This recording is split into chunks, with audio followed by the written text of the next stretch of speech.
ലോക്സഭാ തെരഞ്ഞെടുപ്പിൽ മത്സരിച്ച എംഎൽഎയെ 5000-ലധികം വോട്ടുകൾക്ക് പിന്നിലാക്കിയ മണ്ഡലമാണ് കുണ്ടറ. എൻ.കെ. പ്രേമചന്ദ്രനോട് പരാജയപ്പെട്ടതിനേക്കാളേറെ എം.എ. ബേബിയെ അന്ന് ദുഃഖിപ്പിച്ചതും സ്വന്തം മണ്ഡലം തന്നെ കൈവിട്ടു എന്നതാണ്. ബേബി ജയിക്കുന്നതിനു മുമ്പ് തോപ്പിൽ രവിയും കടവൂർ ശിവദാസനും അടക്കമുള്ള കോൺഗ്രസ് നേതാക്കൾ ജയിച്ച കുണ്ടറ തിരിച്ചുപിടിക്കാനുള്ള തീവ്രശ്രമത്തിലാണ് യു.ഡി.എഫ്. കോൺഗ്രസിലെ പ്രധാന നേതാവായ രാജ്മോഹൻ ഉണ്ണിത്താനാണ് ഇവിടെ മത്സരിക്കുന്നത്.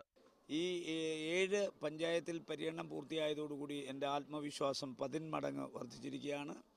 ഈ തെരഞ്ഞെടുപ്പിൽ UDF സ്ഥാനാർത്ഥി നിഷ്പ്രയാസം ഈ മണ്ഡലത്തിൽ ജയിക്കും എന്നുള്ള ആത്മവിശ്വാസമാണ് എനിക്കുള്ളത്. കുണ്ടറയിൽ ഒരിക്കൽ കൂടി അംഗത്തിനിറങ്ങുന്ന ഇടതുപക്ഷ സ്ഥാനാർത്ഥി ജെ മേഴ്സിക്കുട്ടിയമ്മ വിജയത്തിൽ കുറഞ്ഞൊന്നും പ്രതീക്ഷിക്കുന്നില്ല.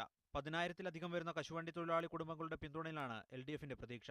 ഇടതുപക്ഷ മുന്നണി കശുവണ്ടി തൊഴിലാളികളെ സംരക്ഷിക്കാൻ പ്രഥമ പരിഗണന നൽകും എന്നതാണ് എനിക്ക് പറയാനുള്ളത്. അതുകൊണ്ട് തൊഴിലാളി അത് പൂർണ്ണമായി വിശ്വസിച്ചുകൊണ്ട് വളരെ പ്രതീക്ഷയോടുകൂടിയാണ് കശുവണ്ടി തൊഴിലാളികൾ ഇടതുപക്ഷ ജനാധിപത്യ മുന്നണിയെ കാണുന്നത്. അതുകൊണ്ട് തന്നെ തികഞ്ഞ ആത്മവിശ്വാസമാണ് അക്കാര്യത്തിൽ. BDJS കൂടി ഉൾപ്പെട്ട മുന്നണിയിലൂടെ വോട്ടുകൾ വർദ്ധിപ്പിക്കാമെന്ന പ്രതീക്ഷയിലാണ് NDA.